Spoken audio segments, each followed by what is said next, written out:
Hello, everyone. How's it going? We got ourselves. I got to full screen you first. I didn't do a fucking voice check or anything. No one can hear you because I haven't unmuted the sounds yet. I just realized. Okay. Now say something. Something. Say hello really loudly. Hello. Oh, hold on. I gotta turn you up. Hello. Is that Okay. better? Yeah, I got. Now I gotta turn you Okay. down. Ah! Okay, I'm a little loud, but I'll deal with it. All right. So hi, welcome to Couch Tomatoes Movie Chat. Yeah. we're endeavoring into some new territory. I gotta go to our list of movies.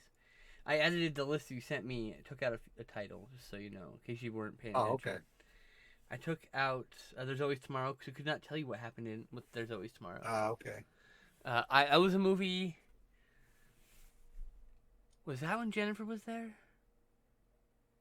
Um, I feel like that was I when don't Jennifer remember. there, and me and her were just talking up a storm.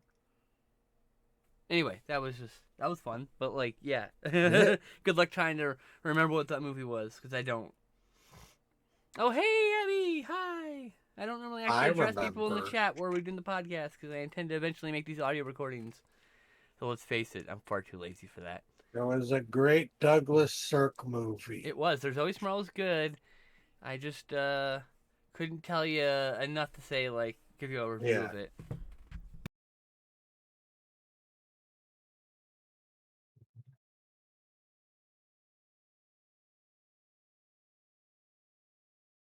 I'm trying to.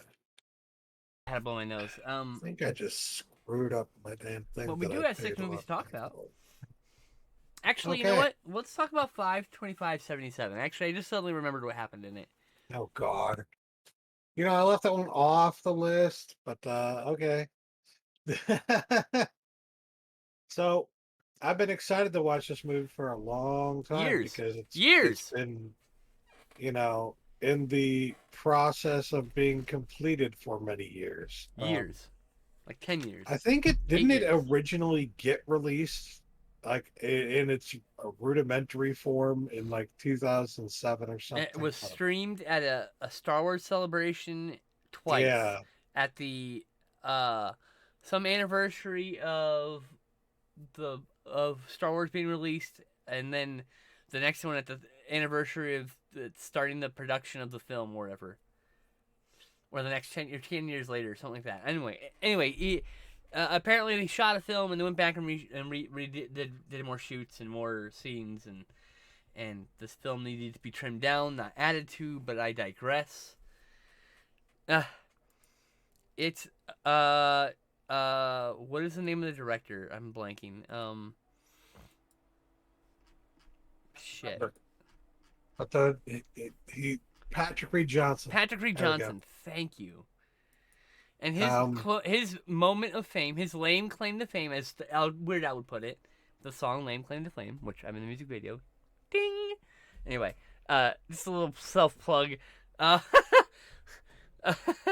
but Patrick Johnson's lame claim to fame is that he got to go see a really rough cut of Star Wars when visiting the ILM lot in early 1976, 77 time as a kid in high school, and that's his claim to fame. And he was a film director, and they made a movie about it, about that experience. And well, I I think that he should have gone to film school in the years between, probably, if he was going to yeah, be a director. they're He makes all of the classic mistakes of the one yeah. with the first film, which, I mean, I don't know if he's going to make any other films, but he made this one, and yeah, he made this one. It's weird because it's like a love letter to himself, and it's like, Yeah, right. It's not like a level of the Star Wars. and it's not that it's like that's a bad thing. I think you could do that pretty well, but Watch a guy flay the himself for 2.5 hours, though. you remember Apollo, what was it, Apollo 10 and a half with Richard Linklater, right? Yeah, And it's he's the very same thing. nostalgic about like Yeah, his childhood and everything. But he does it in a really interesting way that talks about that nostalgia. It doesn't necessarily uh it, It had the same if problems there's any though. inflation of his ego, it's like acknowledged as like this is stupid to be uh thinking that anything I did or thought at that time was that important, right? But like there's none of that self-awareness in 52577 is what I would say. There's no self-awareness of like, okay, you're a little you're remembering things. Take off the rose colored glasses. The rose tinted glasses are like permanently affixed to his head, and he needs to get those off. They are Nobody. grafted to his skin. He doesn't have anyone to tell him to fucking trim his damn movie down because it's so long, and Yes. there's so much filler that like he thinks is important on his journey, but for the sake of a movie, is not important to his journey at all. And I feel like the same is. Yeah. I feel like the same like self-relating nostalgia for your own childhood being projected on the screen, and like a nostalgia for themselves is evident in Apollo 11 and a half, but it's not. I would say because it's from a more seasoned director, he gets away with it only because he doesn't make every flaw in the book. It's not a really long film. It's well written. It's well acted. It's well shot. None of those things can be said about this movie. 522 25 25 Yeah. 77. No, it's not terrible at any of those things, but it's not good at any of those things. It's solidly mediocre in its execution. There were things that I liked about it as somebody who's like somewhat slightly familiar with Patrick Reed Johnson. Like I read, or I mean, I listened to his commentary on the movie Space Invaders, which is a movie It's that actually he a good directed. movie. It's I think I would say it's his best movie, Mm-hmm. but at least of what from what I've seen, right?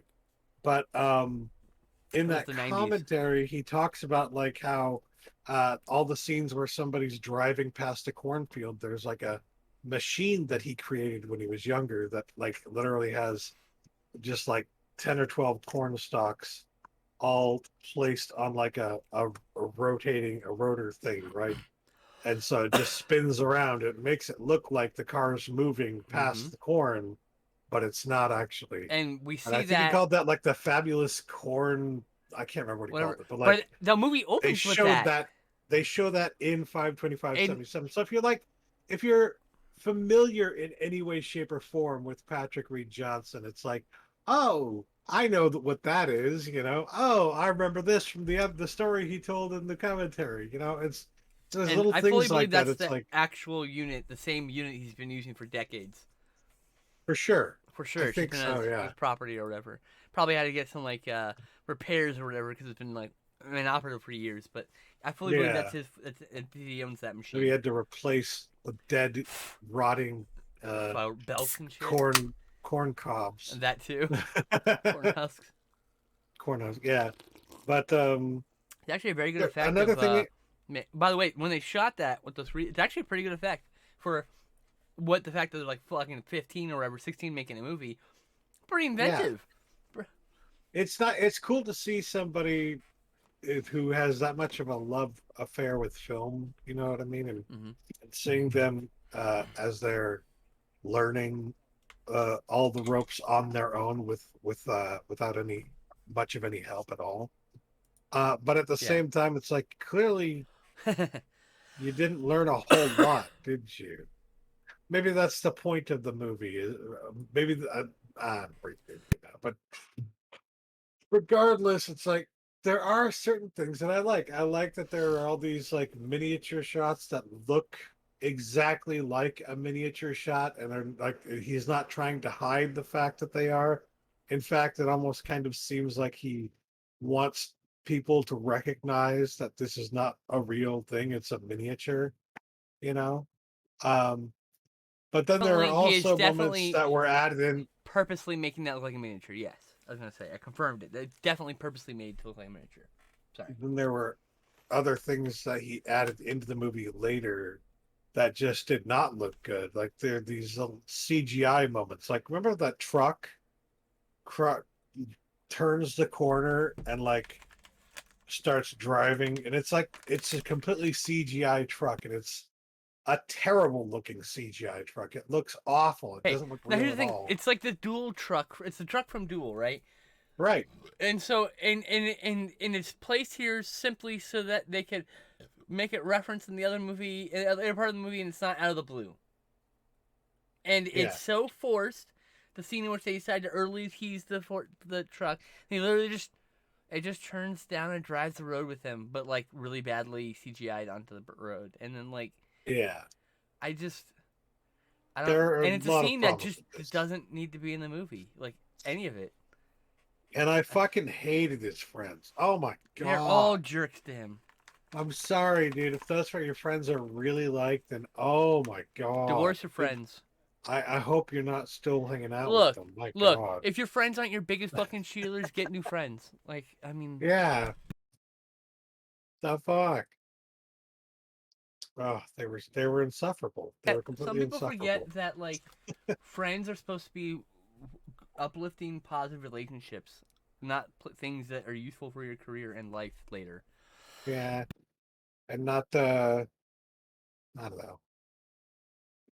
not just people you know and hang out with. Yeah, Like, exactly. There's some people you're supposed to actually care if you about. don't even like this person, what the fuck are you doing around them? And I think you pointed out very well. It seems to me throughout the movie that he's honestly kind of trying to use his friends because he sees them as people who could be part of his movies or They're help him both. with making his It's a movies. two-way street. Yeah, Neither of them appreciate themselves as friends, and they're both yeah, using each yeah. other in a really gross and in a way that I would just be like, yeah, I'm not gonna hang out here anymore. Toxic, Bye, yeah. peace. So it's Like, very, I don't know. I agree. I agree. I feel like it's a hugely flawed film. I don't think I Yeah. could recommend it to anybody. Like, it's I that kind of think it movie. is I will be kind and give it a 5 out of 10 and say just eh.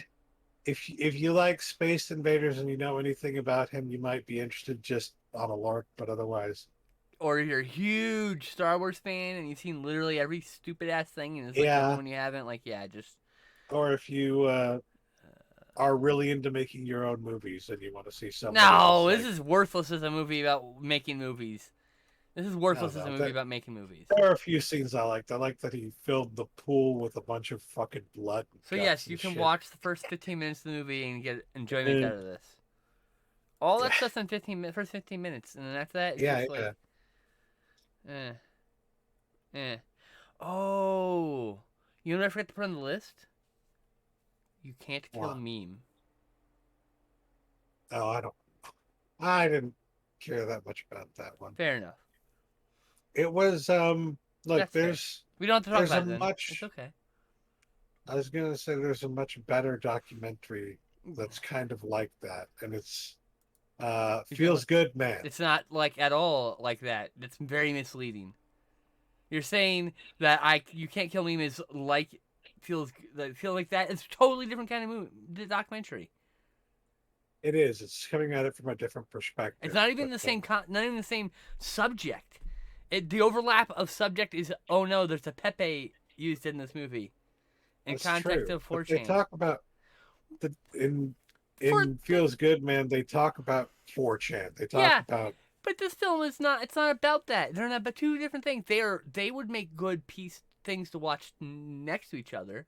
I think together they complement each other. yes, But I don't think that Feels Good Man's a better movie. I think it's a very different movie. I think You Can't Kill Me is a very flawed film, by the way, and that it's taken the same form as the weird conspiracy documentaries you find on YouTube. But it's kind of like a parody of those kind of things. It's kind of like it's as well. It's actually a real documentary. It's also a a story. It's also a movie about how it's all fabricated to some degree. I don't know. It's hard. It's. I would say that You Can't Kill Me would actually pair well with F for Fake. you'll see a lot of people in You Can't Kill Me that are interesting. They are characters, if you will. You know what I mean? They're real people, but like they They're yeah. Calling them characters is probably a very generous and kind way to go about it. Yeah, yeah. because yeah, And there's like one or two people like that in that Feels Good Man as well, but like it's not nearly as weird and interesting as the people in You Can't Kill Me. But I'll say that. and there are a lot of people grossly misunderstanding You Can't Kill Meme. and taking it at face value. And at the very surface level, it just looks like an unhinged documentary about conspiracy theory, but it's more than that. It's like literally a layered work. You kind of get to see the documentarian, the person who's doing the documentary. You get to see them like as they dig deeper and deeper into all of it, all the stuff As that they're talking about. as the film goes on, they become more and more of a character in the film as much as the other characters the person they're interviewing. You know, Yeah, I don't know their pronouns. because I didn't whether or read not up this they're stuff. buying into the stuff that they're doing the I documentary don't about, it's like think they are, but whether or not they are definitely like at least giving people who they are talking to the sense that they are on board with them. You know what I mean? well, Like they are being very kind and gracious in their language to these people, I these actually got this. psychopaths. Oh, let's not judge these people. Come on, no, no, no. Uh, As much as I don't agree with the people that she interviewed, I think that it is ableist language that you used there, and I'm not a fan of it, honestly. fine. We've had this discussion before. I think those people are definitely need like to like I don't know what was the phrase they use they like to use touch grass. They themselves Yeah, need to touch grass, really. You know, which itself is a shitty thing to say to begin with, because I don't think touching grass helped me at all. I still am very yeah. much an unhinged mad woman, but as a disabled person with mental instability, I get to say things like that. I'm a mad woman. I'm talking about myself, not other people. Reclamative word language is very specific. Anyway, I think that there are some people who, yes, they need help. There's some people here who needs therapy. And there's some people who just need a community that isn't people who are just Toxic. stuck up their own assholes and it's toxic. Yeah, some of those people are like stuck in that community because they just don't know anything else, and that breaks my heart because like god damn, these people like are just that's the problem with like a lot of things like the way work like manifests itself, the way capitalism manifests its need for constantly being fed means like the time you would spend building community is instead spent working. So when you're done working, you're too tired to build community. It's literally built to isolate you, to extract more money from you, and exploit you further. The main thing I like about memes is that Leftist they politics. are like a form of postmodern art They are. that rejects capitalism in many ways because it's like recreating the same images with different context, Yeah, recreating the same it's an affront artwork with to different copyright, context. right? It's very directly an affront to copyright. Yeah. It's vandalism on copyrighted art a lot of time. I mean, vandalism in the capitalistic sense, I don't really see reusing of art, where it's always meant to be reused like that. But like, And yeah, I think, don't they point out in this documentary at least once that like this is something that has existed for a long time. I mean, if yeah, you think back to even the Kilroy thing, Kilroy that's was one of the early here. ones, right? Yeah. Yeah.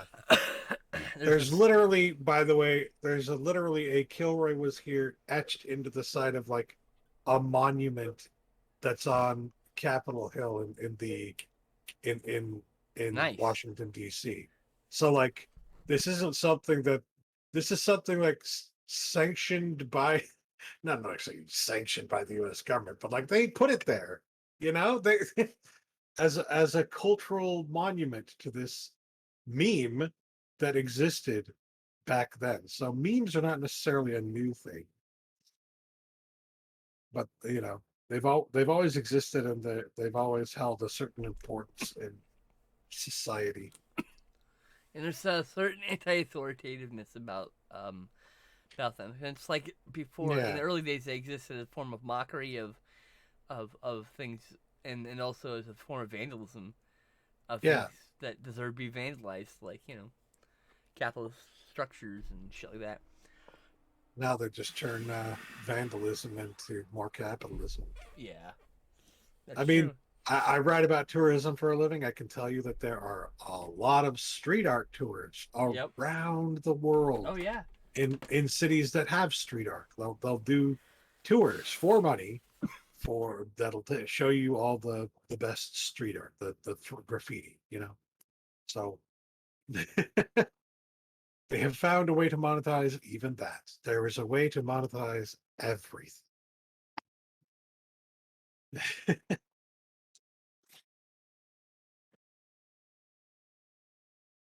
But yeah, Unfortunately, you can't kill unfortunately, me. capitalism necessitates the to survive in capitalism necessitates the exploitation of everything in our daily lives for money to Yeah. sustain ourselves.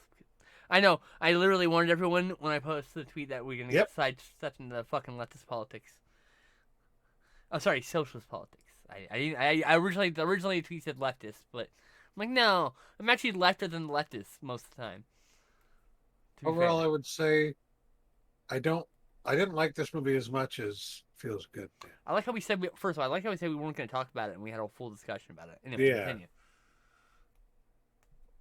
Well, I didn't like it as much. I think it's like maybe a 6 out of 10. Yeah, I thought it was an 8 out of It's 10. I thought it was really good.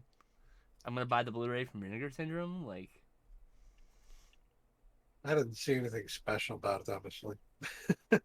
There wasn't anything that stuck out to me as like super important. I So mean, it's the way it plays with the structure of documentaries, the way it like plays with the very internet nature of its own structure. I feel like it's speaking about that in its own structure and the way it's presented. I don't know. I didn't pick that up. Anyway, yeah, I liked you. You Can't Kill Me. I thought it was pretty good. Um, Next on our list, let me go look at our list. Avengement. Oh my God. This one turned out to be a fucking surprise because with that title, I'm like, no point. What are we getting into? You know, I, if I recall correctly, it's the kind of movie that we usually watch late at night.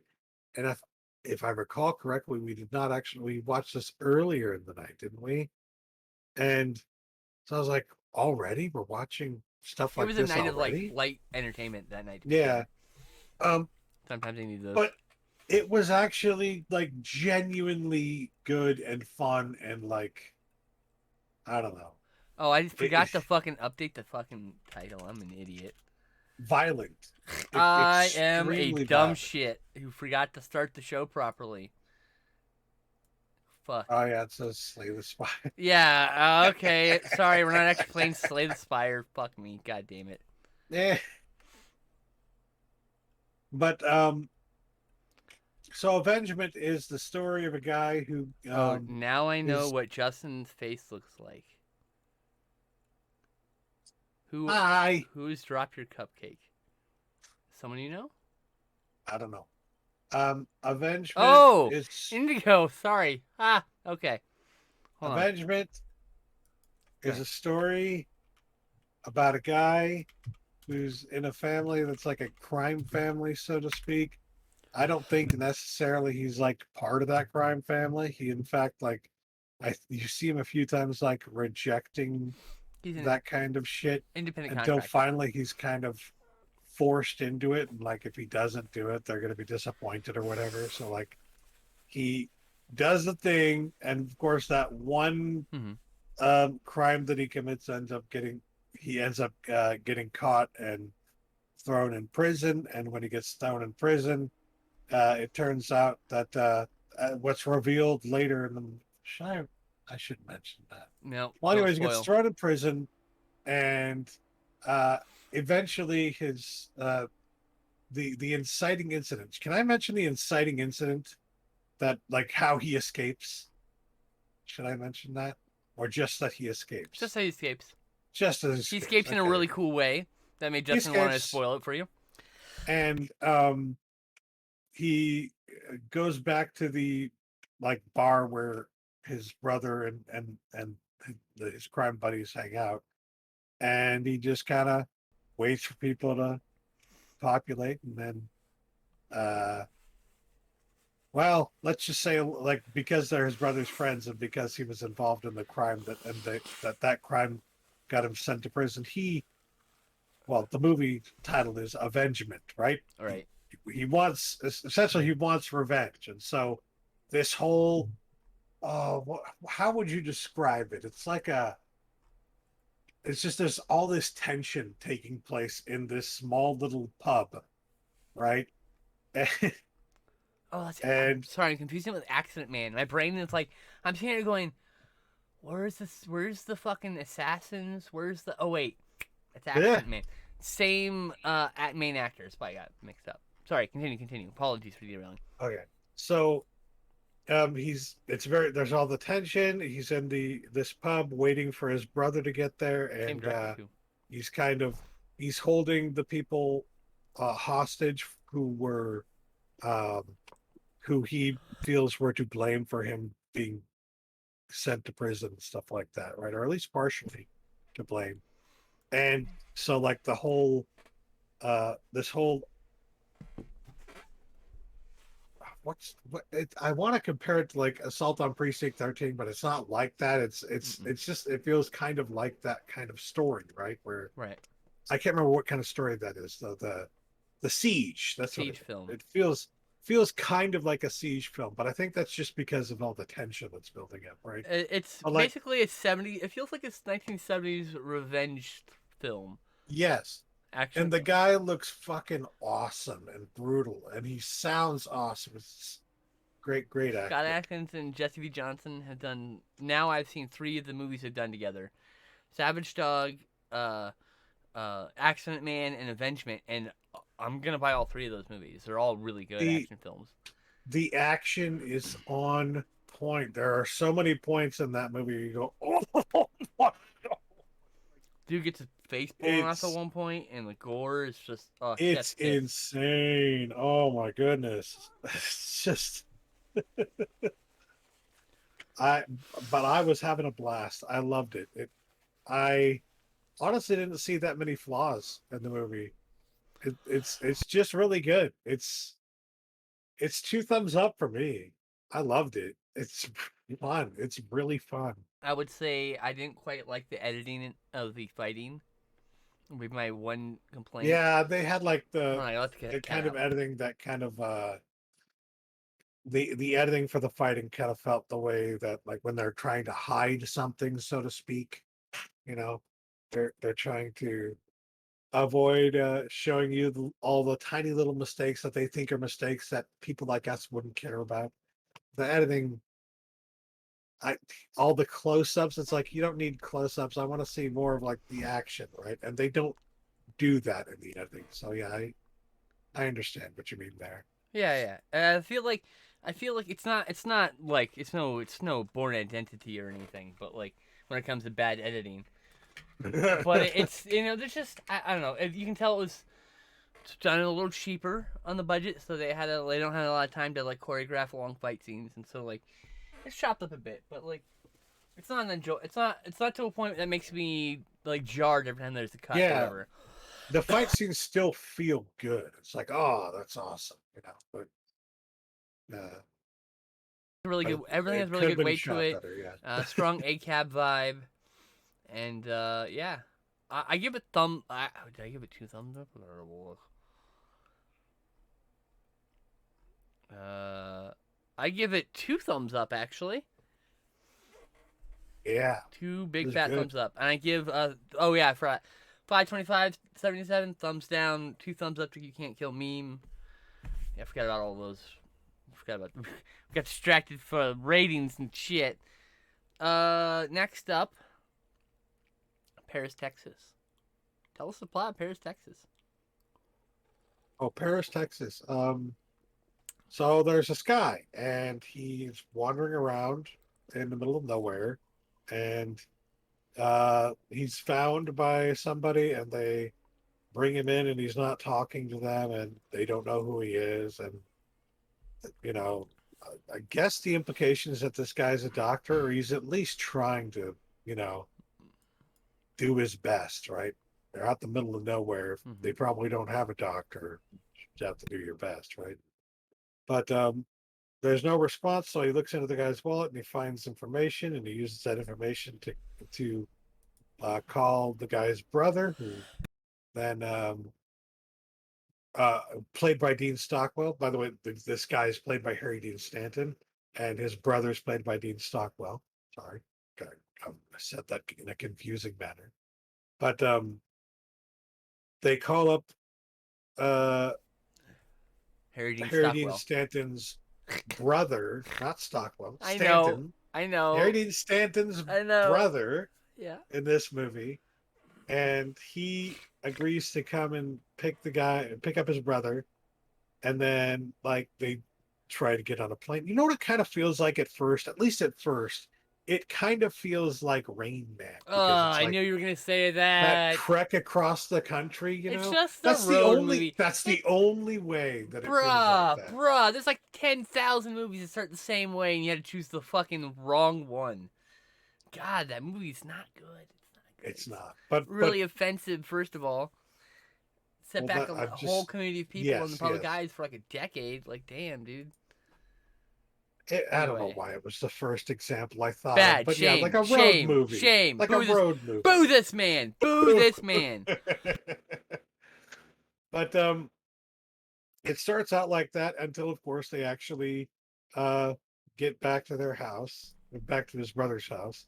By the way, one of my favorite little jokes, little gags in the movie is that he's wearing a Dean Stockwell's character is wearing a Stetson hat when you first see him.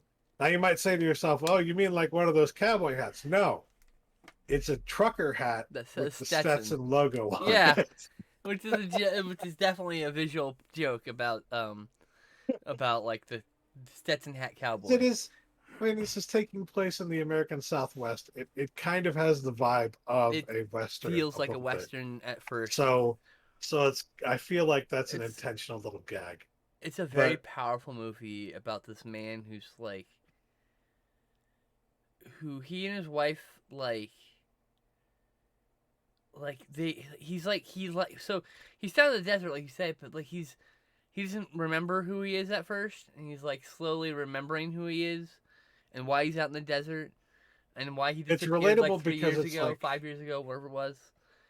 yeah, if you've ever been through any like traumatic experience, you can totally understand how that could happen to I somebody. mean, Like, it's it's a physical metaphor for like being lost after being in yeah, a relationship. Like I mhm. felt very strongly because I've been that character, man. Like you don't want to think about the past 'cause it's full of all these memories that used to be good, but now they're landmines and shit. So like you have no past, and you're like feel like you're starting over, and you almost wish you could just walk out of the desert in a new place where no one knew you before, and just start over. And like sometimes you got to do that. That's what I basically did, except it was went to Texas and then Washington, but like like there's this desolation after everything you constructed with this person's been burnt to the ground, Yeah. and you just feel so fucking lost. I mean, like So he, that's yeah. And then the scene in which he talks to the person he thinks is his wife, it's never. I don't think it's 100% ever stated in the movie.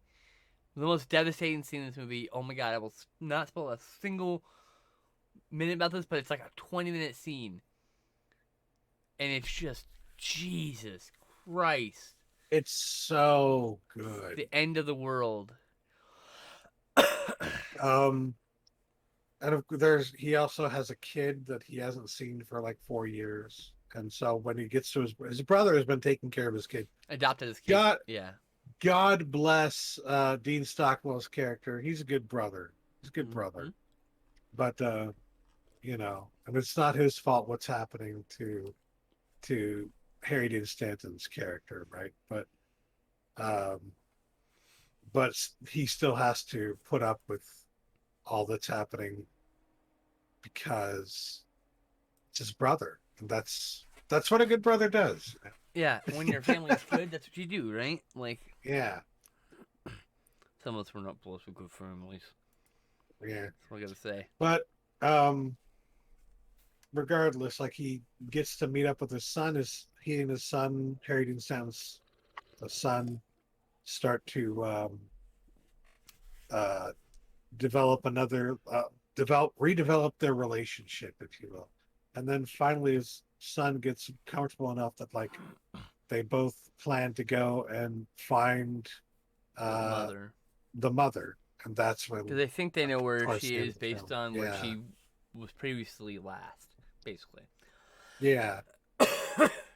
And then the way that it ends, I don't want to spoil No, anything, no, but no. it's like Yeah. it's almost. It's, I want to say it's almost depressing, but it's it's also very apocalyptic. real. It's so real. It's so raw. Like that. Yeah, That's what part like Joe Haver was talking about. We watched a Joe Haver like he did a little video on this on his Joe Watches Movies channel, side channel, and like the way he talks about how like that fucking that fucking last scene, the way he talks about that is really powerful, and how it like yeah, resonated with him so hard, and how like that's like a scene that carries with him. I mean, I'm gonna carry that scene with me forever. It's like for me, it's that scene. It's like the diner scene in Thief when he's talking about how he's got running out of options. He can't go anywhere. He's nowhere else for him to run.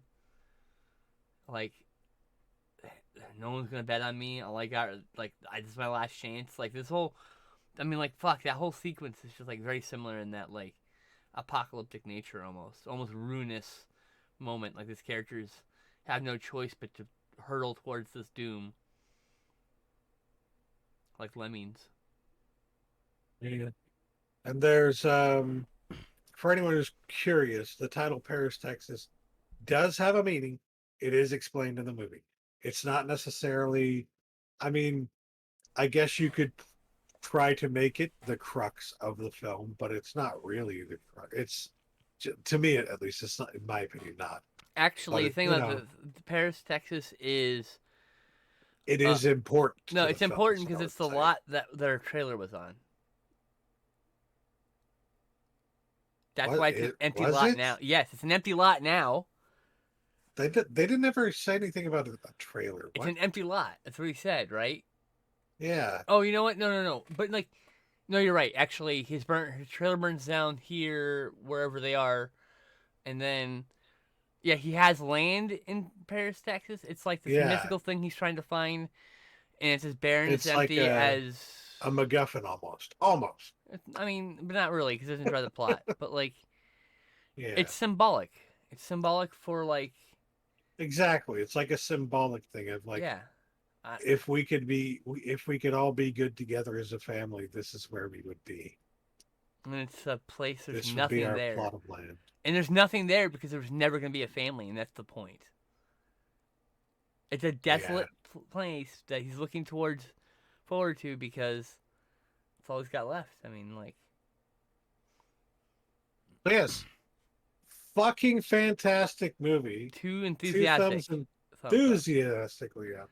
You And must see I'm this. getting This is so the good. criterion for goddamn sure now. Yes. My goodness. Yes. I did not know what to expect when I started watching that movie, and I I'm so didn't glad know the that movie I would did. become one of my favorites when I saw it. Like damn.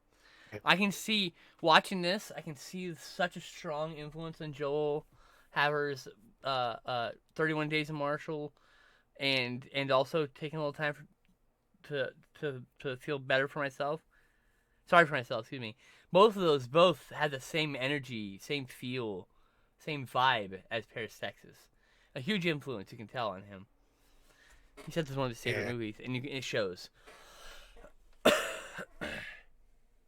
And I feel like Joel's character from like taking a little time to feel sorry for myself, where he's like quiet at first and like slowly more opens up and stuff. There's that desolate walk of like what next. That's all in there. It's all in there from Paris, yeah. Texas. Like it's so That's obvious. one of my favorite things about that movie, though. Taking a little time to feel sorry for myself was that like you could tell he wears his influences on his shoulder, and he like you could like, oh, that shot is straight out of a Woody Allen movie, and that shot is straight out of a the Paris, Texas. It's like you can see all the different little ways he's kind of paying homage to all these movies that influenced him in some way. So I like that. Yeah, yeah, yeah. And it's not intrusive. It's not like he's like nothing about it is intrusive. And Hollywood directors can't get that shit correctly. Nope. Like they there are Sometimes, directors, but not seasoned often. directors who have trouble adequately showing homage for a movie or something else, right? Some of them won Um, Oscars. and Bill Haber just gets it. He knows exactly how to do it and do it respectfully, and it's like you gotta love it. And again, you would not get that from Hollywood. I don't think it's possible in Hollywood. I I don't think know it if has it's. to be Not, done I won't. outside of I the wouldn't say system. it's not possible. It's just. It's unlikely. They would never. Well, yeah, it's more like they would probably never hire somebody who made movies like that. Probably not, because they're probably not well, interested in seeing those movies. So next Yeah. is Caliber 9, aka Milano Calibro 9, even though you compressed the two titles together when you were sent it to me. It's a story about an ex-con named Ugo Piazza. No relation to Mike Piazza. I looked. No, I'm kidding. Uh, he meets his former employer, who's like a just like a just lunatic like gangster named Rocco, and who's like a lunatic. Lunatic's the wrong word. Sadistic. I couldn't think of the word. Sadistic gangster named Rocco who enjoys like torturing people and stuff. He cuts people's ears off trying to find this money. So $300,000 was stolen from him. Or he orchestrated a heist of $300,000 and it went bad and the money went missing between the heist and everyone getting arrested except for the gangster getting arrested, and the gangster wants his fucking money.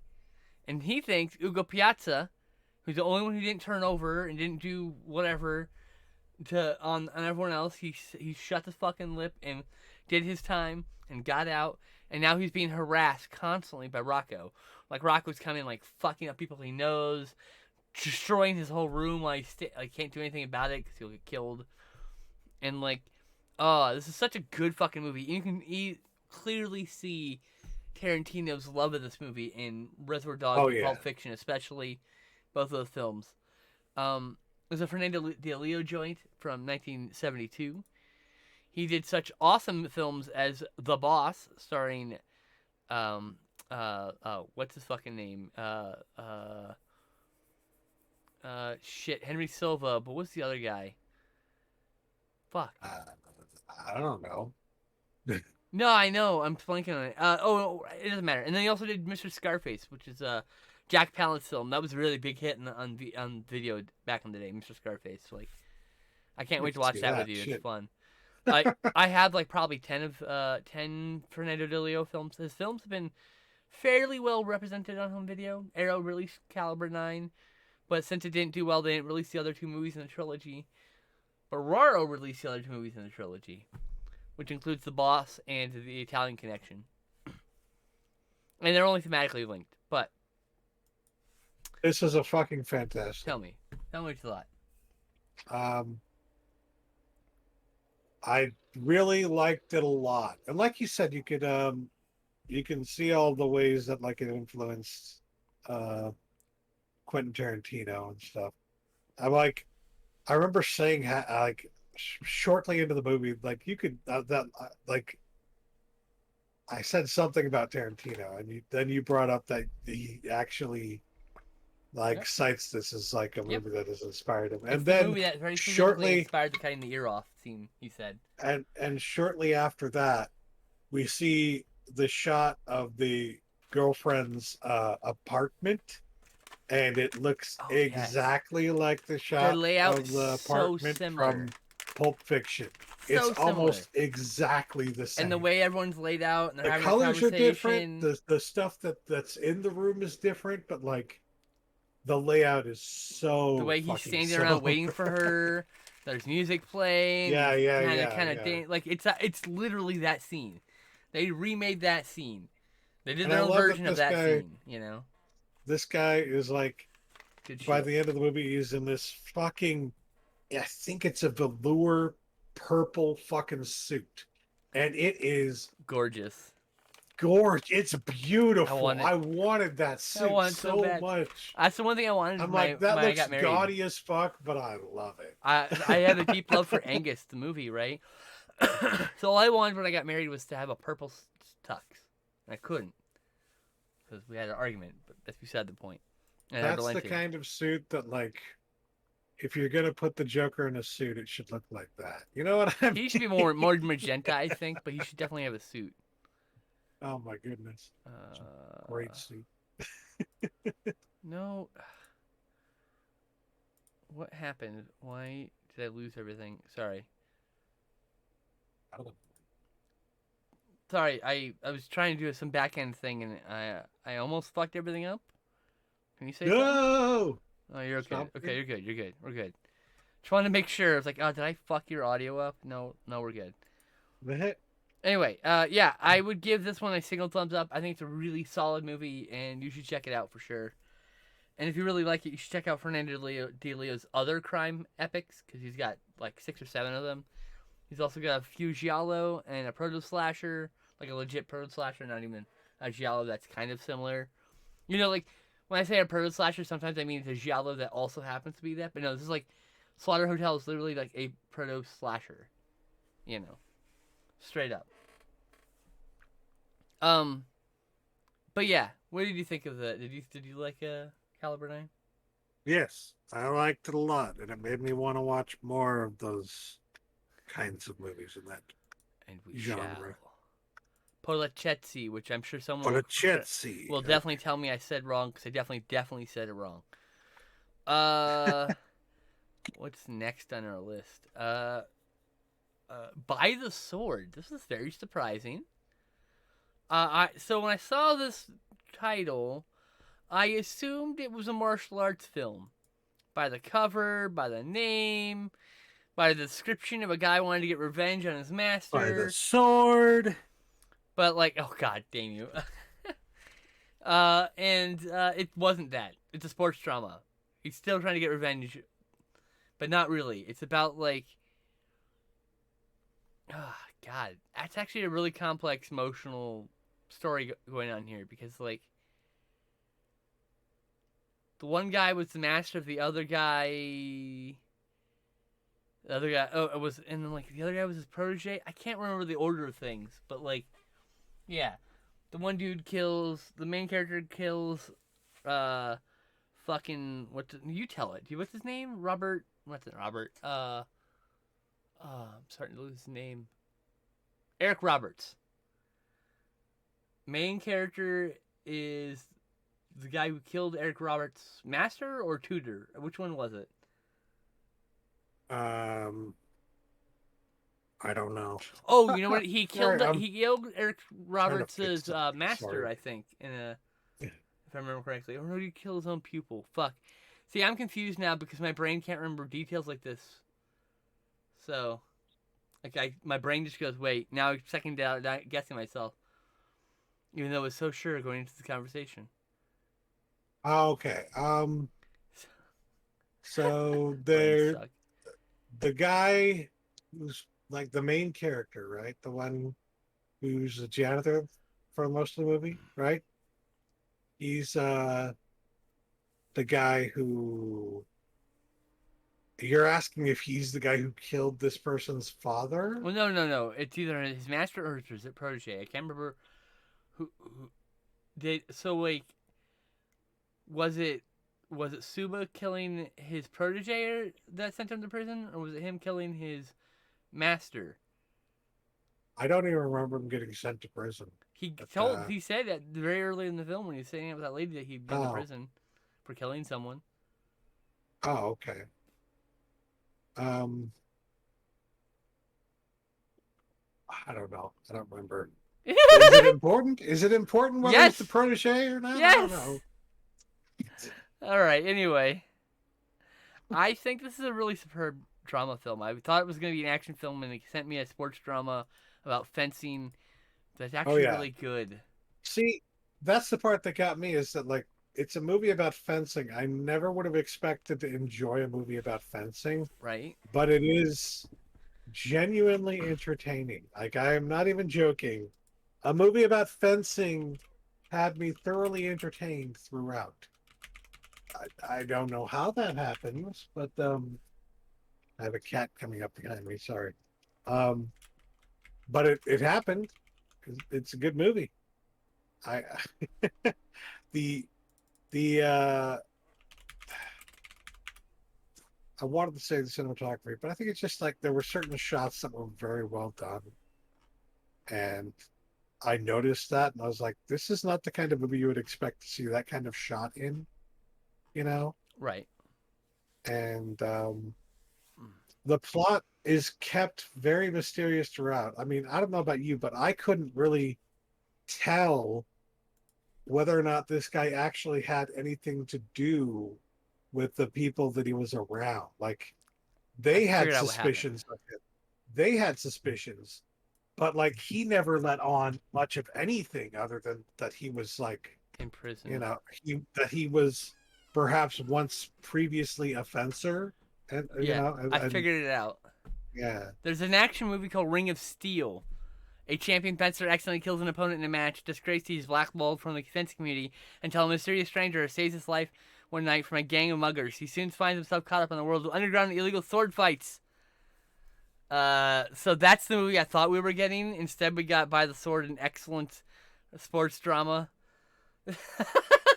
yeah, That's the best part. I was like, oh, okay. kind of like Rudy in a way, you know. Yeah, but I don't like Rudy. I didn't like Ruby. I'm not.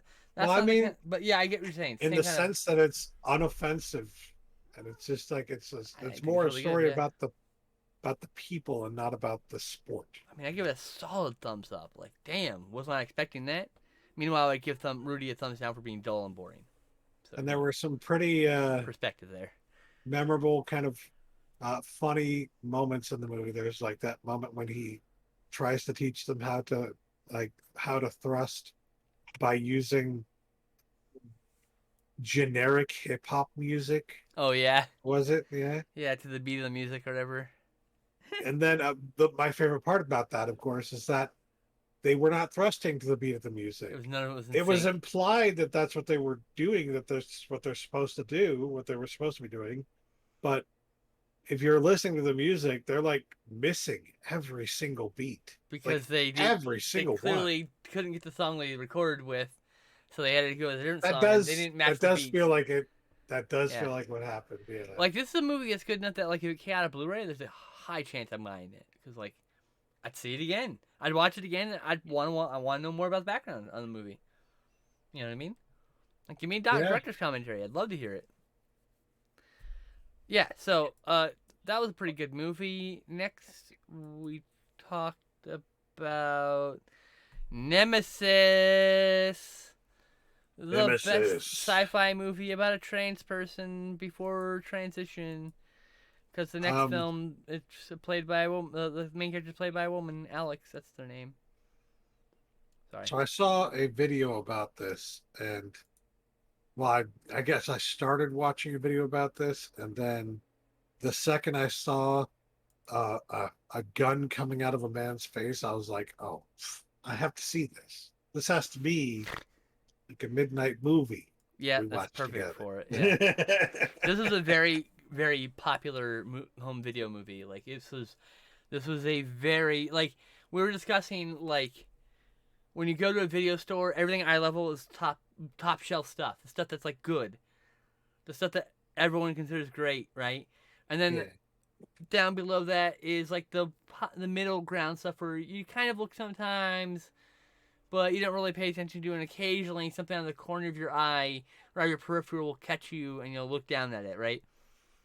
And then there's the bottom shelf where the kids' movies and fucking the terrible shit goes, because no one looks down there except kids and the people who like terrible shit. And this movie's in the hot video section, so it's not the top shelf, but it's right below that. It's that line where you might catch it at the corner of your eye and go, "That movie sounds interesting," and you find out the special effects people yeah, who worked on it also worked on Terminator 2. You're like, oh, okay, the year before. and you can really see it. The fucking special Oh yeah, effects are so good. tell us the plot I while I mean, take the ball. maybe the special effects don't hold up to the standards of today's audience, but fuck today's audience. I think it still looks friggin' fantastic, like incredible.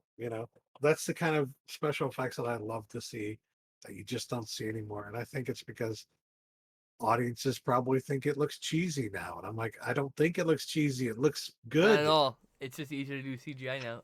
Easier and cheaper. Yeah. That's the reason why you don't see it anymore. The plot though, the story is like it's so bleak.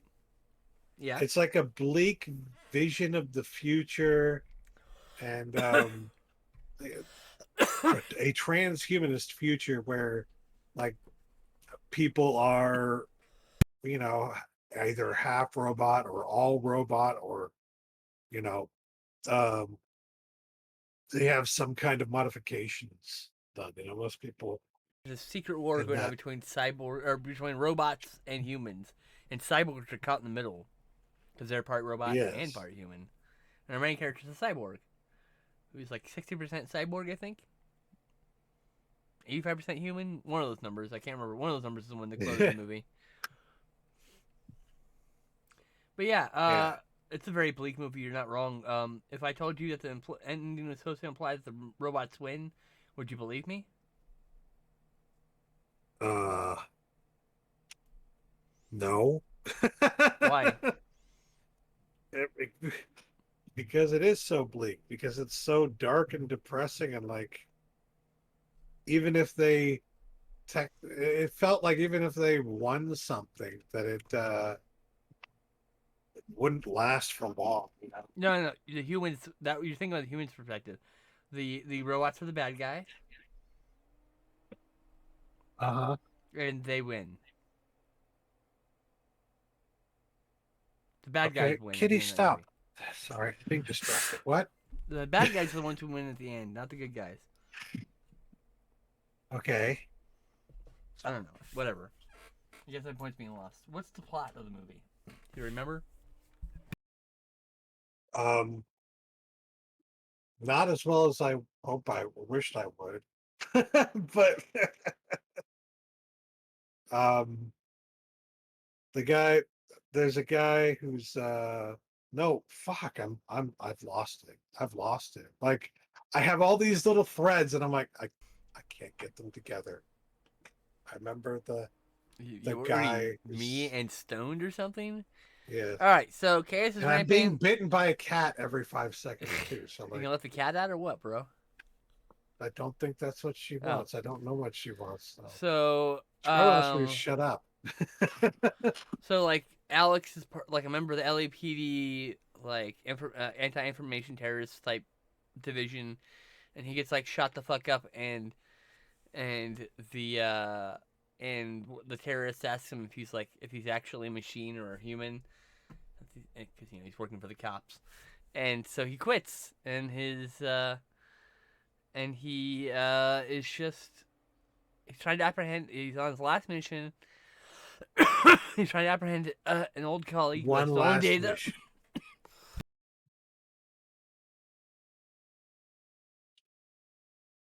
One last mission. Yes. And during the course of it, Alex has to question his allegiance because, I mean, it's not much of a spoiler. It's just say it may or may not be that the robots have infiltrated high levels of our own world, and thus we are already being controlled by the robots. Is the implication via dialogue in this film. So yeah, it's a fucking fun ass movie. Albert Pujols is one of my favorite directors.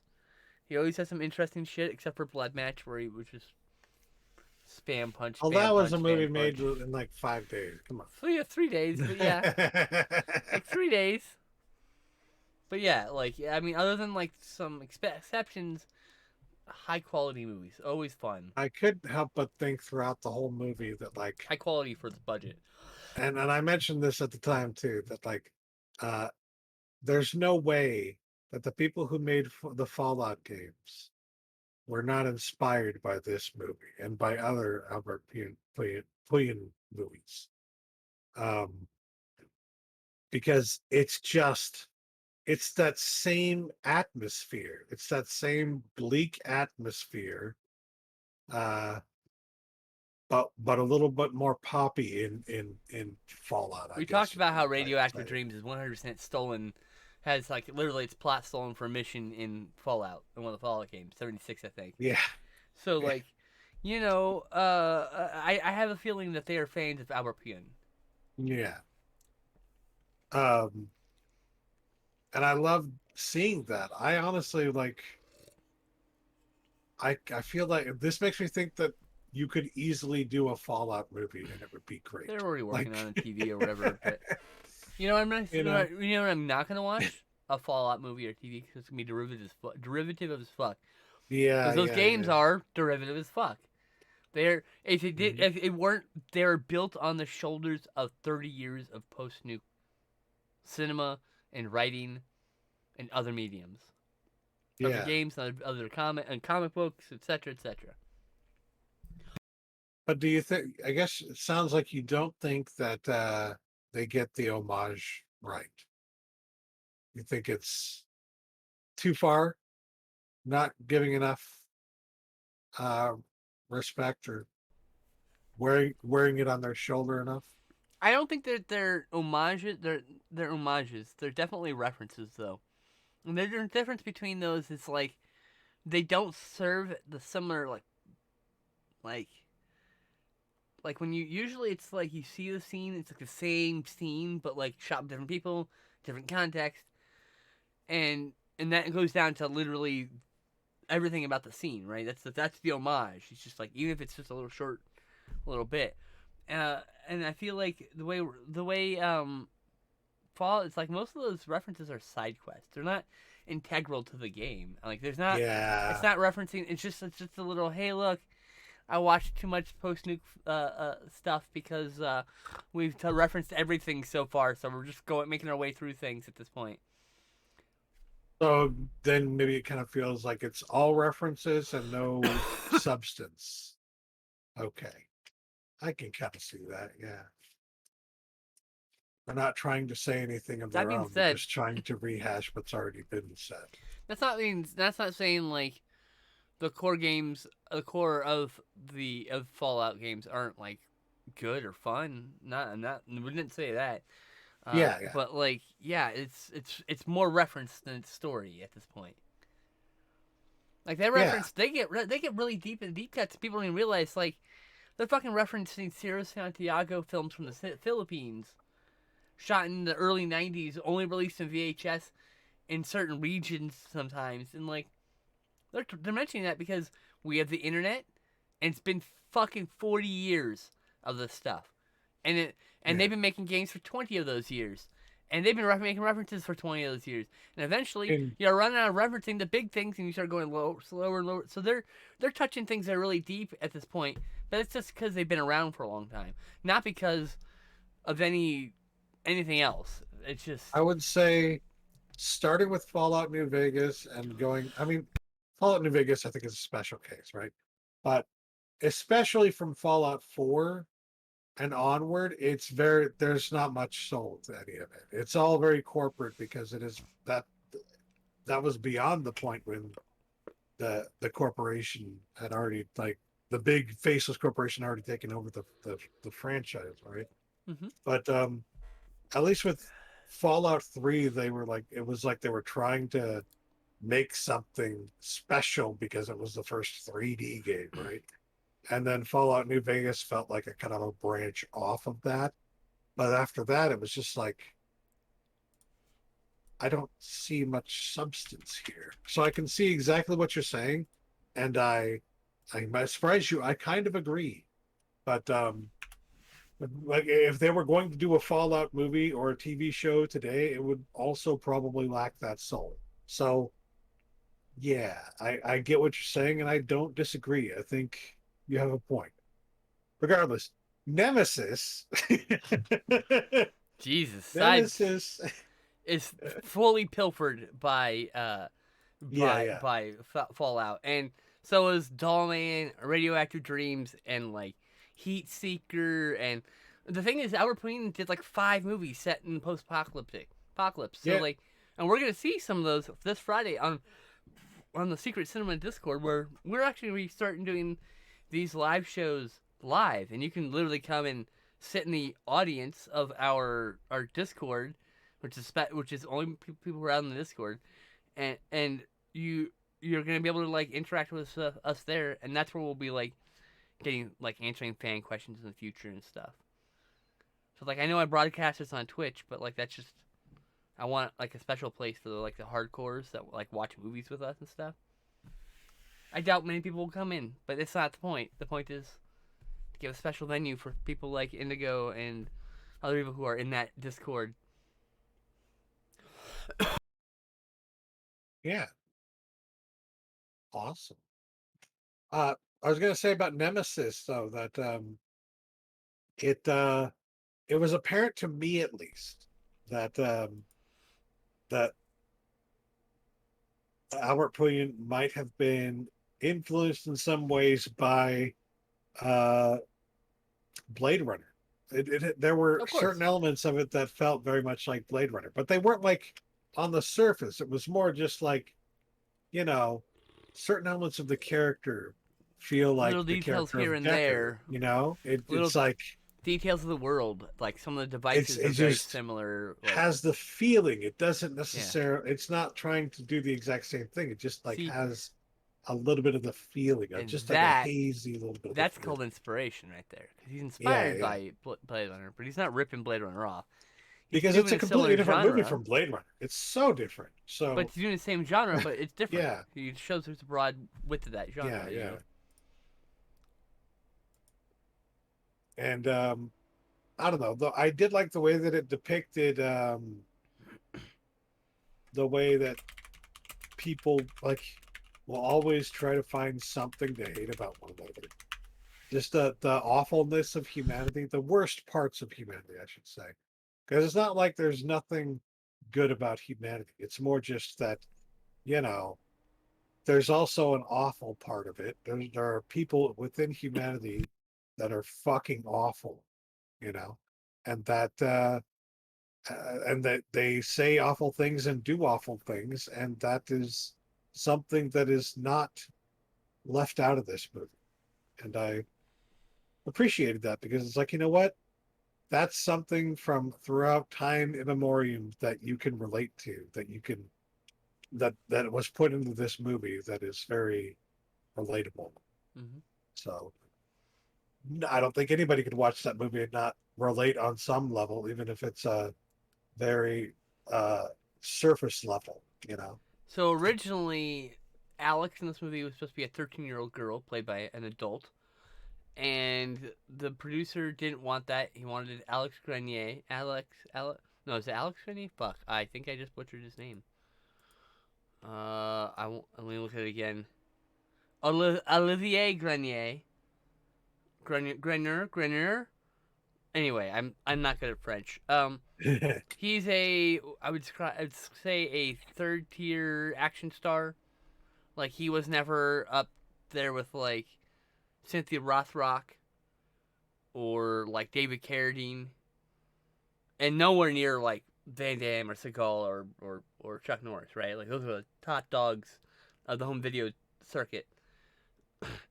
So, but like he had a small window of fame.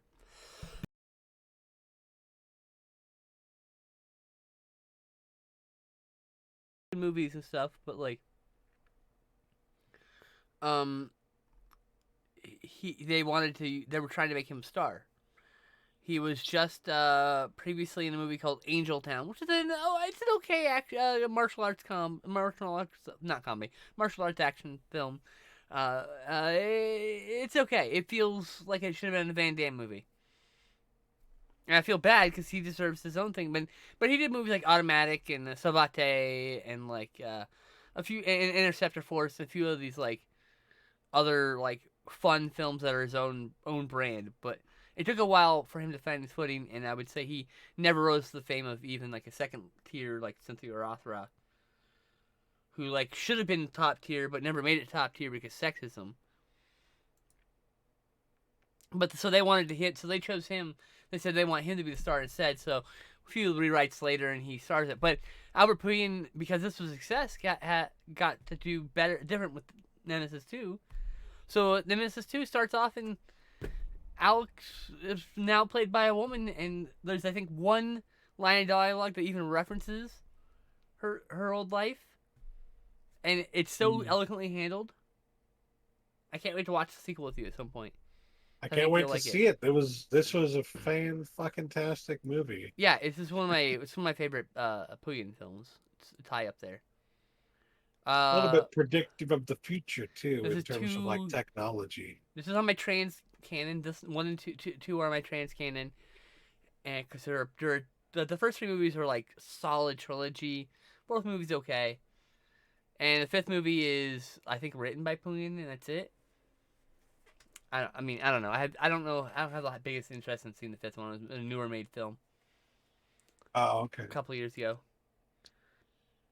Um, but I don't know. Maybe we'll watch it for a larf after we're done going through the series. You were the way you were explaining it made it kind of sound like with the Hellraiser movies, where it quickly drops off a cliff after like three, right? Well, after two, it's After the third two, one is okay. like, it's okay, but it's watchable. We'll watch it. I like things from it. Fourth one, like there's a like late '90s, late '80s, early '90s was this like wave of cyberpunk films. It started of course with RoboCop and Total Recall and all these other things, but like Neuromancer was all the rage. So there's like a dozen or so, like maybe 2 dozen or so, like cyberpunk films. This is in that canon, of course. And there's films like Split Second and and like a whole bunch more. I don't want to go the whole list. Johnny Mnemonic, obviously, big one. That's way later in the cycle. That's the late '90s, if I remember correctly. So yeah, like this is just in this. This is like I think an essential piece of cyberpunk canon. 100% necessary to watch. If you plan to watch anything at all the important films of cyberpunk filmography, this is the blah, blah, blah, blah, cyberpunk films and ranking my like the canon of like cyberpunk films, right? This is on Mhm. that canon. Yeah. Essential, necessary, must be watched at least once. Even if you don't like it, it's fine. It's fair. First and second one are must. Third ones are if you like the second one, go to the third one. If you don't like the second one, you don't like the first one or second one, you're good. Don't have to watch the third one. That's fine. But the first two are kind of like it's like one movie, but not really. It's just like it's a 2 chapter story for me, even though there's more because they kept going. But I'm sorry, I rambled. Apologies. Okay. I fucking love this movie so goddamn much. Uh, okay. Next subject, last subject, Skinamarinky Dinky Dink, Skinamarinky Doo. I love you. Tell me about this movie. What is this movie about? This is an atmospheric horror film Okay. from film director Lars von Trier. No, Jesus Christ. This movie would be so much for grim for Lars von Trier. but no, it's like uh, there's very little to go on here. There's just very little spoken dialogue. You just kind of relying on what you can see and what you can hear happening in the background, and uh, what's clear is that like they're these kids. They have uh, some parents who are pretty much completely out of the situation after the first 5 or 10 minutes. They just like it's like they walk out the door and don't come back or something. It's almost like that fastball song. Remember fastball from I back don't in know the who the fuck 90s? fastball is. No. Uh, where were they going without ever knowing the way? Remember that one? Nope. Never heard of Really? them. Yeah. Oh wow. Okay. Well, it was a pretty Is it a ska popular band? song. No, actually, Oh, it was, okay. but it was alt rock or whatever at that time. Ska was like a whole like other than the Aquabats and the Boss Tones, I had like and Voodoo Glow Skulls. I was like out of the loop with ska back then. I saw knew a few songs. I love the Aquabats, but anyway, sorry. So, but Um, yeah, indie alt rock, all that shit in the '90s. It's complete black dead zone. I don't know most oh, of it. okay. Well, if you heard the song, you might recognize it. I But might recognize anyway, it. I mean, I might recognize it, regardless, but I don't. But I don't the know by point the is title or like lyric. that the parents walk out and aren't in the picture for like 80% of the movie, 80% at least, and Oh no, they disappear. One of them disappears, right? I don't remember a disappearance happening, but He maybe leaves that and comes happened, and I back. And they leave that one time because he takes the kid to the hospital and comes back. He leaves at one point, and comes back, and then at some point they're just gone. And then I feel like it's a little confusing. It's a bit of an experimental film, okay? that's just it. Like it's there's no way to say for sure this is a definite thing that happened, except for the few particular moments in the film. I guess I watch it But again, maybe. it it's clear to me like the idea that's being get across that they're trying to get across here is that these are like latchkey kids. They don't have their parents around. Big vibes They're there, yeah. just like making uh do but with what they can, however they can. They're just watching cartoons on TV. They got their Legos and stuff. And or sorry, Lego. Um, Motherfucker, I will climb to the screen like Sadako and strangle your hey, ass. hey, my brain immediately went. Man, But misgendering Lego, damn. but but some creepy things start to happen around the house. Like you start hearing weird noises, uh, and something tells one of the kids to hurt themselves, and that's what prompts the visit to the hospital that was previously Yeah, described. it's this creepy voice. Um, yeah, there's a lot of the way that it's shot is very much just like Who the fuck were we watching that shooting with? around the room. There were a lot of people watching with us, but like Yeah, oh, it was they were Kara shots. and hmm. Anyway, keep talking. I'm trying to It, remember. you know how most movies they shoot the main characters in the film. Hmm. This one is almost like making an attempt to avoid shooting any of the So it's characters. interesting. Okay, so hold on. Do you see the kids one time for sure? You see one of the kids. What I I gather think from at least this, 2 or 3 times. Yeah, like one for sure, you get to see him like dead center of the screen. yeah, You yeah, see yeah, their yeah. feet in a few scenes, a Mhm. few things like that. The film is shot at fucking child height, eye height. It Yes, immediately gave me a like Tatami shot vibes, but I might be Ozu brained. Okay, it's I the might be Ozu perspective of the poisoned. child kind of thing. Right, and it feels like the perspective of a third child in the room who's too afraid. Yeah, yeah, potentially. It, Who just I doesn't say much. yeah, it might be the quiet type. You A know, quiet kid. Yeah. that's what it feels like. It feels like a subjective camera. The subjective camera isn't that they're in the shot. The subjective camera is that there's nobody here. Do you know? Yeah, you Yeah. understand? It's not Yeah. objective where you see the kid, he's running around the house, it's empty. It's subjective, as in this is how he feels. This is his Hmm. perspective of the house. It's empty. There's no one here. The doors are missing. The windows are gone, and everyone is gone. So like I get that. Like that part is resonates super hard with, as a latchkey kid, right? Because like sometimes you have a scary moment where you hear a fucking noise or there's someone at the door and they're being really Yeah. insistent about coming in or whatever. And you're like, no, like I've had that. I mean, I lived in a. You never had that? Okay, well, excuse me for No, no, no, living. no, no, no. I'm saying like, don't let them in. Don't No, let no, them no, no. in. I mean, Don't like let them as someone in. who lives in a not great neighborhood, there's always some guy dressed in some fucking gear. Like, hey, I'm here from the electric company. You should let me in. I gotta take a look at it. I'm like, nope, no one told me you're coming. Close the door. Close the window because it was a door with a window on it. It was a sliding because I was living in a trailer park. So open the Yeah. window. Yeah, no. Better go. I'm gonna call the cops. You yell stuff like that to get them to go away. You know how it goes. No one calls the cops. I'd call my uncle. He'd come with a shotgun. But that's beside the point. Okay. Yeah. Sometimes the people who show up to your door like that are the cops. I mean, trauma stories. Moving on, but like, so this movie resonates with me in that regard. That Yeah. fear of hiding like under the The table because there's unknown. like shots under the table, right? And so like that fear of hiding on the table with the darkness, you don't know what's happening. It's scary. Yeah, man. I read. I that being said, I didn't say I think this. I don't think this was a good movie. Yeah, I I didn't hate didn't it think it though. was fantastic myself, but I think Like like it's alright. the reason is that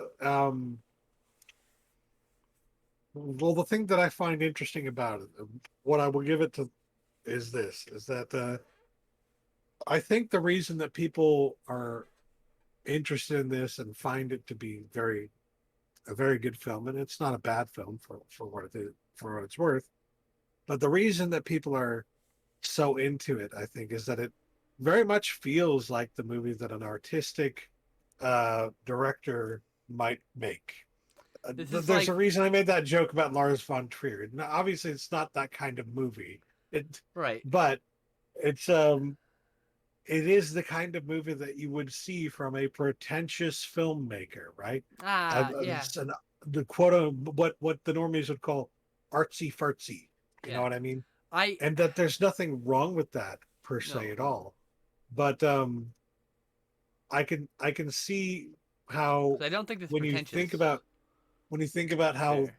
little money was spent on making it and how like these filmmakers managed to do this on such a low budget, this doesn't seem, it isn't the kind of thing of you think of as something that wouldn't necessarily cost a lot of money, but when you actually watch it, you can kind of understand how didn't cost a lot of money, and it was still very effective. It was still very He creepy. told an It interesting story, was and he it, told it it in a way had that wasn't typical.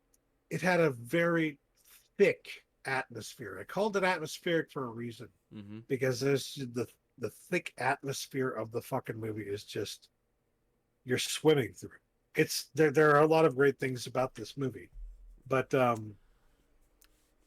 I that said, I don't think there's enough there for me to say more than like one thumbs up. One thumbs up One thumbs up. Yeah, is what it is for exactly. me. I think. Well, I think it's very interesting because it's an experimental film, but it's like not so experimental that it lacks structure. Like, see, it's like a baby's first, or I shouldn't say baby's first. That's derogatory. I would say it's a person's like early forays into like experimental cinema because it's like you'll watch Hardcore Henry or maybe like Hotel Inferno or similar first person shooter style movie, or and you'll watch this. You'll watch like Bad Ben and some interesting ways to show like tell stories that aren't typical like set up the camera and the lights actors. You'll see they'll see all these other different forms, analog horror or fucking or found footage and yeah, all of that. Like this is like the first steps into some Mhm. interesting filmmaking. I am I would say this is a solid, well-made film. I felt like it was. I didn't the pace. I don't know. I had a hard time focusing sometimes. Like it Yes, was the well, pacing felt a little off, but I'm not here to it's tell very criticism. ethereal. It's like you Yes, drifting along through the film I get almost. it. But But yeah, it was. I did struggle sometimes to hold my attention. I guess that's my affection also in this case. yeah, But like it did resonate with me in some ways. There was one thing that bothered me is it seemed to be shot on digital film and then had a 35 millimeter film effect put over it, and yeah. so there's digital noise and also the digital artifacting happening, and it's very strange. I don't know. It's the You have dissonance to, there is something that most people aren't gonna notice, but fucking stupid ass film nerds like yeah. me and my So friend you Jen were have to talking like about this. separate you from what you from separate yourself from what you know about that, and just go Yeah, into it without remove that from your like well, memory I was for a moment. explaining how that You was know. kind of frustrating for me, right? And my friend Jen was like, "Hey, like you know, is that something that's really important, or is that you a film nerd who knows too much about making films. And I was like, okay, that's a fair point. Yeah, yeah, Fair. But it is annoying, and if you are into the kind of thing, you will notice that. Please do not hold that yeah. against the film. It's a very good film. I think I look for forward to this me, filmmaker's other films in the future. yes, Continue. the Sorry. most exciting thing about this movie to me is that you can already see that people are ins- becoming inspired by it. And there's That divisive people too. are very, they are very. There are people out there watching this right now who are getting ideas, and they're saying to themselves, "This movie didn't cost a lot of money, and it looks really good, and I want to do a movie like this." You know, there are filmmakers who are going to, in the next few years, be inspired by this movie, and then they're going to make movies like this. And one of those movies, I'm sure of it, will be fucking amazing. Now, Yeah. this is also a very good film. I'm just saying, like, I think the value of this film lies in what it's going to inspire in the What it future. brings, what it bring, The best, the what best branches value. out from it, right? Like what Yeah, springs forth from this seed that yeah. is Skinamarink, as unformed and as protoformic as it may be, it is still a seed planted that will sprout Hmm. further trees, right? Like, and then And if you are one of these people who is inspired to do this kind of thing, do it. Do please, it. please, You're like, oh, this movie looks exactly like the kind of thing that I want to do, that I had a vision of in my head. Do it. You can fucking do it. And like even if it has the same stupid little filter on it, do it. that's the thing that Joel Do it. Haver's films have really told me, like really driven underneath me, like, you know, you don't need any of this shit. You can just grab your fucking phone and go film it. Yeah, it You don't. doesn't have to be You really perfect. don't need anything else. People will watch your shit. We're gonna make movies someday, and they're not gonna be fucking Literally, if we are fantastic, moving all out of when we them. say we're moving out, I that day's coming very fucking I quick. I hope that some of our movies will be good, but like I don't have any I don't expectation give a that they'll fuck. be good or that anyone would think they were It's good. not about being good to That's other not the people. point to me. The Yeah, point is I want to make a movie, the you value know? is in the creation. The value is in Yeah. expressing myself. If you like it, great. If you hate it, fuck you. Yeah. That's how it works. If you like my art, great. If you don't like my art, go fuck yourself. That's it. I don't give a fuck. Yeah. Yeah. To love me is to love my art, and that's not probably true. That's unfair. My art might suck. Right, that's what I'm saying. Like, man, my art might suck, and I don't that's care. fine if you don't But you like know it. what? It's just, I'm gonna you be know, brave enough to put my art out there. yeah. I'm not gonna let that stop me. I already have a good Nobody script should let that idea stop that me. requires like very little actual like acting. The way it's gonna work out because it's stuff that's actually gonna be shot in public. Like I'm Nice. literally just gonna sit there and fucking film my actors with lavalier mics in I public had an doing their idea scene. years ago. I had had so many weird I don't give a fuck. I'm not making experiences. money off it. I had had so many weird experiences on the Max in Portland. It's their light rail train system. Because for years I went to Portland State University, and so during that time, in order to get there, I had to use the train because that was the only way to get downtown, right? Which is where the school was. But I had so many strange experiences with, like, there was one time when there was a guy who had like a, what's that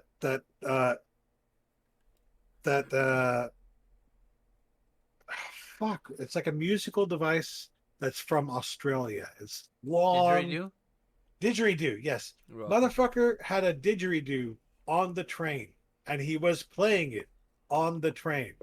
And then there's other experiences I had, like where there was this guy who would, and this happened multiple times. He would get on the train, and the second it started moving, he just like he's got his headphones on or like he's earbuds in, and he's jamming out to his music and literally just performing full on dance routines in the fucking train. And I had this idea of like making a movie just going onto the train. You can't do this, mind you, because it's illegal to go on the train and just fucking record people and make a movie People out of do it it. all the time.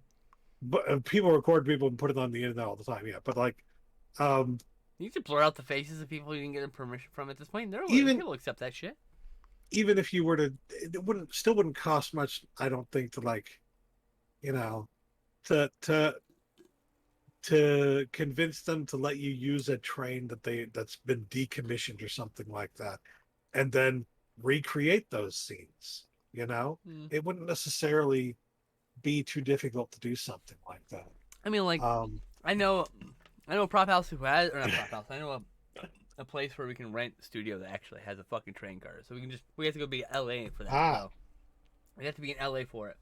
So if that exists in LA, there's probably something that interstate where we can at least drive to someplace in like wherever we end up. yeah.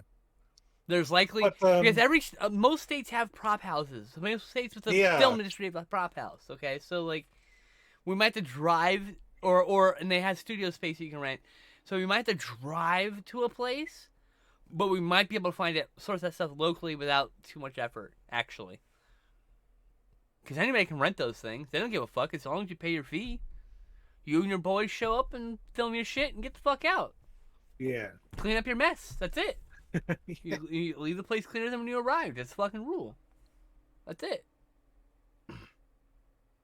Okay, you don't want to fucking arrive at a studio, open that fucking door, and see someone left all their fucking garbage, and you gotta clean up Oh their fucking yeah, filthy ass set before you can even start building your fucking set or setting up your yeah. fucking scenes and all that shit.